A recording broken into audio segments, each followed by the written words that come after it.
Bien, yo tampoco me voy a resistir a agradecer lo que nos están tratando, porque luego ya cuando me toca jugar, supongo que seguirá también, porque no, esto que hablemos en último lugar no quiere decir que no nos sintamos tan bien acogidas y tan agradecidas como lo están nuestros compañeros. Y desde luego agradecer la oportunidad también de disfrutar de esta nueva tecnología y de madurarla, pues siempre es una satisfacción. Bien, yo les voy a hablar, si mi voz me lo permite, porque veo que está empezando a flaquear, les voy a hablar de los delitos relativos contra la propiedad intelectual.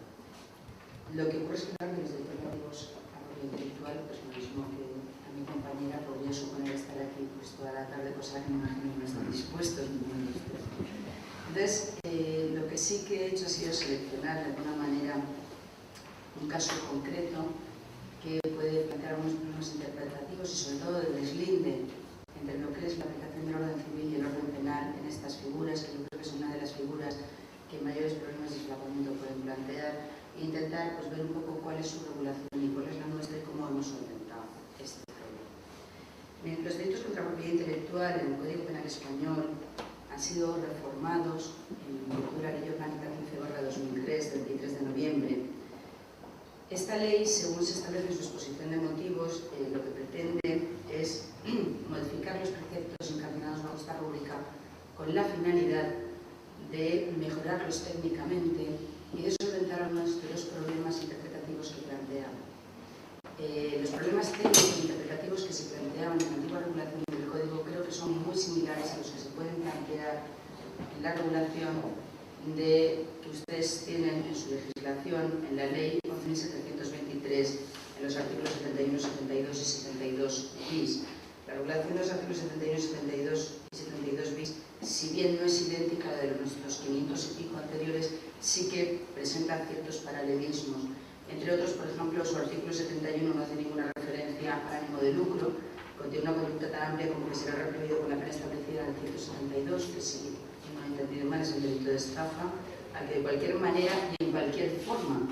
defraude los derechos de propiedad intelectual que reconoce esta ley, sin hacer ningún tipo de referencia al ánimo de lucro, con lo cual, en fin, se plantean problemas a la hora de la delimitación del bien jurídico, sobre todo porque luego han tenido una reforma en la que sí que se establece el ánimo de lucro como requisito en el artículo 72 bis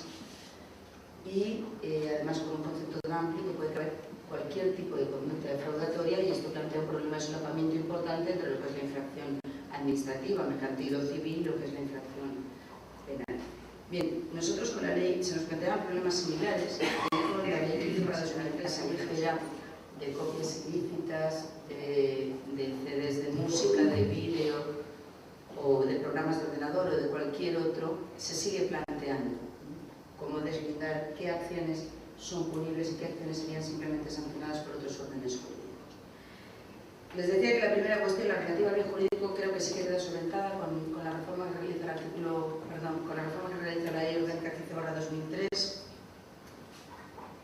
aunque sigue planteándose alguna duda, porque aunque ya no se estructuran como leyes penales en blanco, la mayoría de la doctrina está de acuerdo con que el artículo 270 del Código Penal Español no es una ley penal en blanco, sí que es una norma que está plagada de elementos normativos de contenido jurídico y hay que acudir a la normativa extrapenal para integrarlos. Digo que sí se solventa, entre otras razones, por la posición sistemática. Los delitos contra la propiedad industrial encabezan el título dedicado a los delitos socioeconómicos.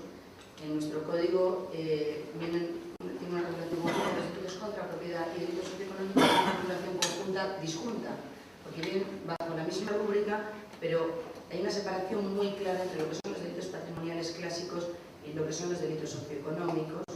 y los delitos contra la propiedad intelectual empiezan la lista de los delitos socioeconómicos y están un poco a caballo, ¿no? entre las dos figuras. Esa posición sistemática,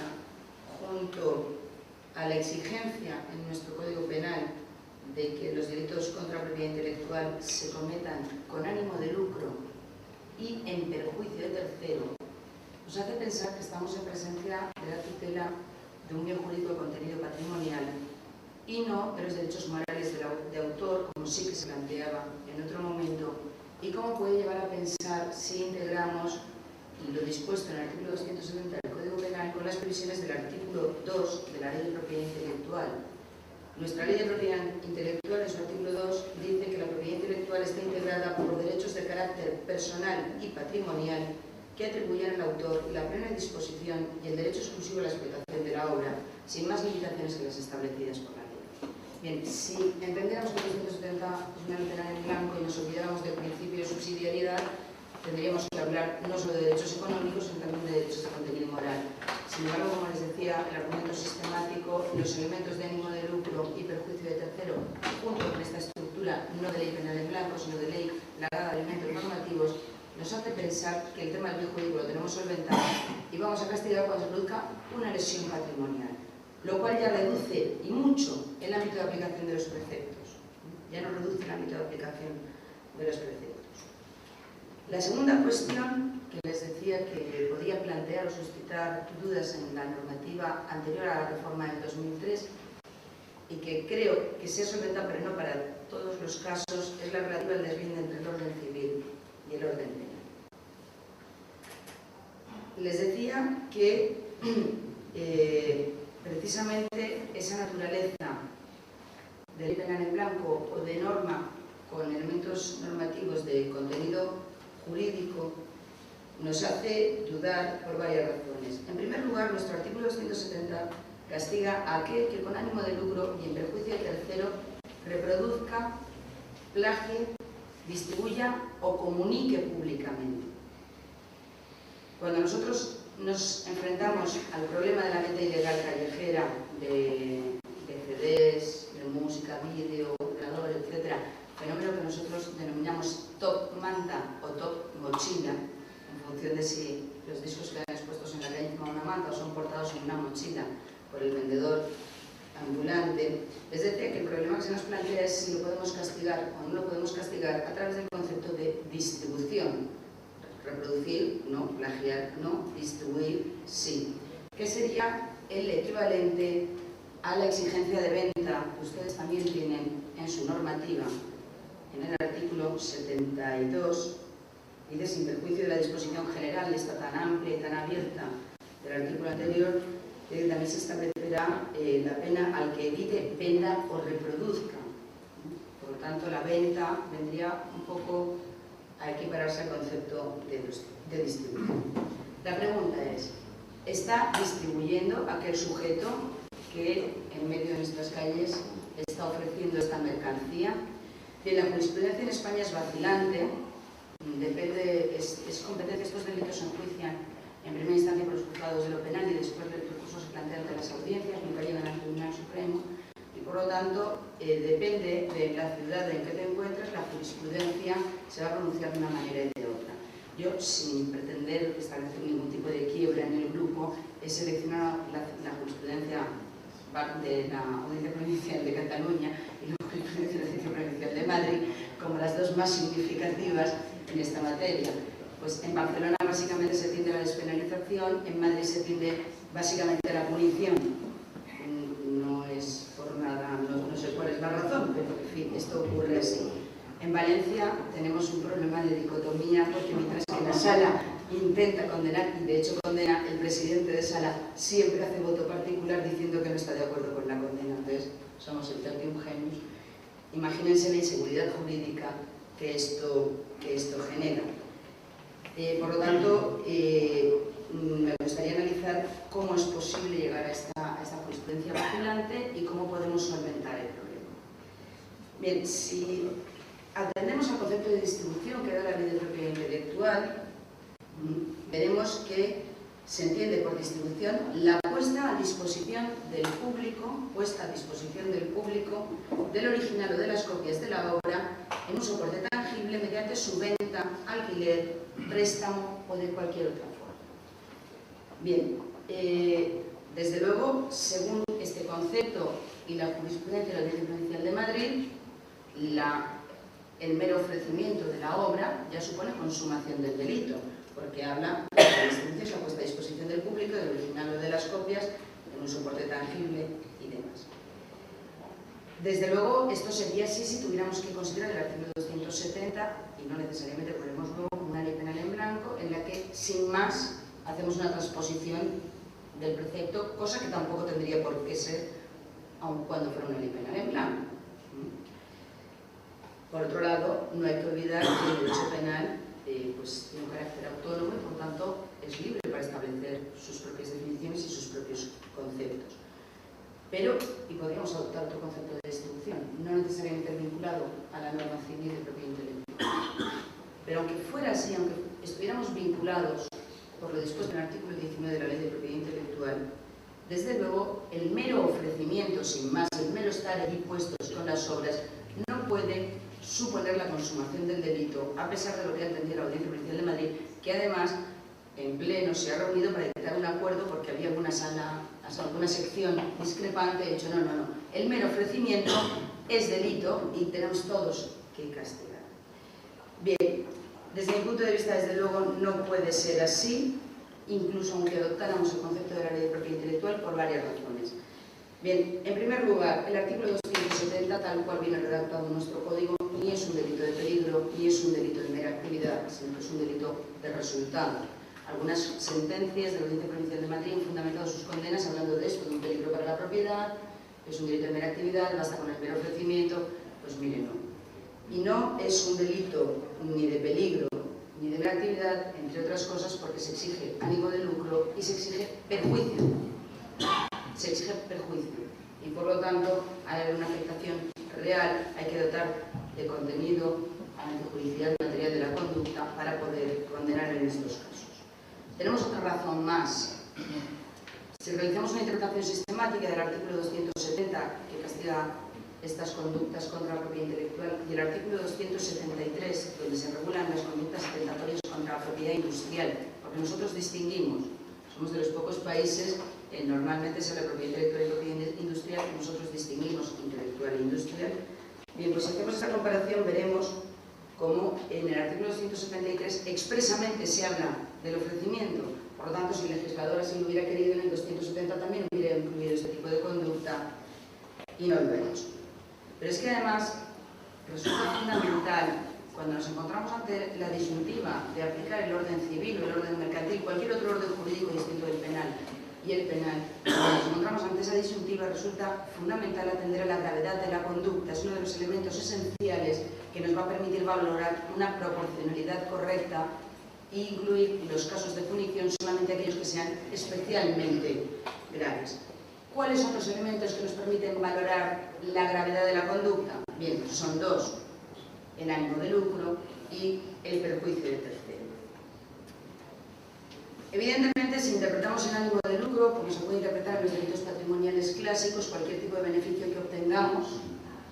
va a suponer una afectación al bien jurídico. Pero claro, esto nos llevaría a la punición incluso de la copia privada, cosa que sí que se planteaba en la regulación anterior, antes de la reforma en 2003, porque además también se protegían los derechos morales, y se decía, bueno, es que si usted hace una copia privada para su disfrute, ya no se compra 2 CDs, se compra solo uno, y entonces el lucro cesante, el autor deja de percibir, y se llegaba a sancionar, no penalmente, pero sí administrativamente, por esta vía. Bien, el ánimo de lucro no se puede interpretar en el sentido patrimonial clásico, sino que hay que interpretarlo como ánimo de lucro comercial. ¿Por qué? Pues porque, entre otras razones, estamos hablando de delitos no patrimoniales, sino socioeconómicos. Estamos hablando de otro tipo de criminalidad y lo que estamos intentando proteger no es el patrimonio en sentido clásico, sino este nuevo concepto de patrimonio que se nos plantea. Si el ánimo de lucro fuera simplemente este enriquecimiento de cualquier manera o este disfrute de cualquier manera, el deslinde entre el ámbito civil y el penal sería absolutamente imposible y vaciaríamos de contenido a la normativa. El ánimo de lucro en los delitos socioeconómicos de esta naturaleza debe ser entendido como lucro comercial, como les he dicho. No cualquier tipo de venta, no cualquier tipo de transacción puede entrar dentro de este precepto, sino que solamente podrán entrar en ellas aquellas ventas masivas que puedan suponer una afectación importante al bien jurídico protegido. Y el segundo elemento que nos permite valorar la gravedad de la conducta es el perjuicio tercero. El perjuicio de tercero se ha interpretado tradicionalmente desde un punto de vista subjetivo, desde un punto de vista objetivo. Hay una disputa ahí que no puedo reproducir en estos momentos, pero sí que creo que en este caso no cabe la menor duda de que la más correcta es aquella que entiende el elemento perjuicio como un elemento objetivo. Primero va acompañado de un elemento subjetivo que es el ánimo de lucro, claro, y por otro lado, si entendemos el perjuicio de tercero como un elemento objetivo, vamos a estar exigiendo la efectiva causación del daño. Estamos ya refiriendo el resultado del delito a ese perjuicio y por lo tanto esto nos permitirá no castigar en virtud del principio de insignificancia aquellas conductas no solo de ofrecimiento sino incluso de venta que supongan una lesión mínima, porque la venta se produce pues a lo mejor por 5 euros un CD que en el mercado pues vale 25 o 30 euros. En virtud del principio de insignificancia no castigaremos. Estas serían los dos elementos que nos permiten hablar de la gravedad de la conducta y deslindar esos dos ámbitos. Pero hay una cuarta razón que también nos ayuda, un cuarto argumento que también nos ayuda a diferenciar estos ámbitos, sobre todo, y ya no solo para los supuestos de venta, como aquí he incluido venta y ofrecimiento, sino también para los supuestos de ofrecimiento.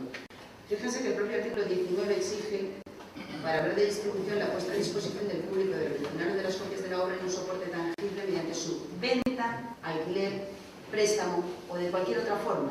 Es decir, no basta el mero ofrecimiento, como se han dicho en algunas resoluciones judiciales, en las que se ha llegado a castigar por tentativa, cuando se han dado argumentos para decir, mire usted, no se puede castigar por consumación el mero ofrecimiento porque aquí se habla de venta y demás, dice, vale, pues no es venta, pero es tentativa, es inicio de ejecución porque está ofreciendo. Bien, no, tampoco, desde mi punto de vista tampoco podemos hablar de tentativa, porque, bueno, incluso la sentencia que les comento, que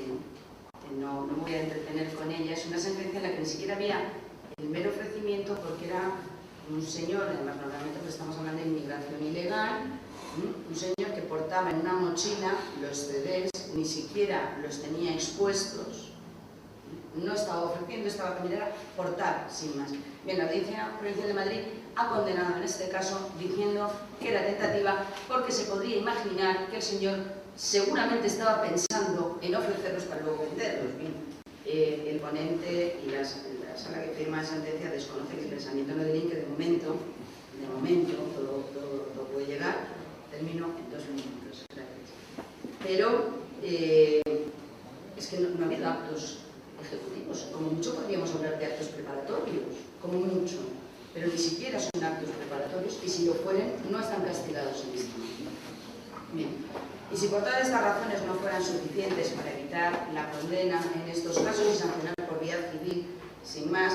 queda una última razón que a mí me parece que es de peso, aunque no sea demasiado empleada, sí que hay sentencias que la han movilizado y yo me alegro de ello, que es la razón de la adecuación social. La venta en estos casos se produce cuando el sujeto se encuentra generalmente en una situación de necesidad, solo se está buscando un modo de ganar la vida y además es una actuación socialmente tolerada, entre otras razones porque la venta se produce porque los ciudadanos legalizados adquirimos ese tipo de mercancía. Claro, resultaría muy complicado y desde luego resulta absolutamente vulnerador del principio de igualdad condenar al sujeto por la venta de esta mercancía y no perseguir al ciudadano legal y honrado que lo compra por un delito de encubrimiento, por ejemplo el artículo 298, que sería lo que procedería en estos casos. Entonces, este argumento ha sido empleado por la Audiencia Provincial de Barcelona en alguna ocasión, incluso en ocasiones se ha llegado a condenar, pero luego se ha aplicado un estado de necesidad justificante, atendiendo a razones, obviamente, de proporcionalidad y de necesidad. Bien, esto es brevemente lo que he podido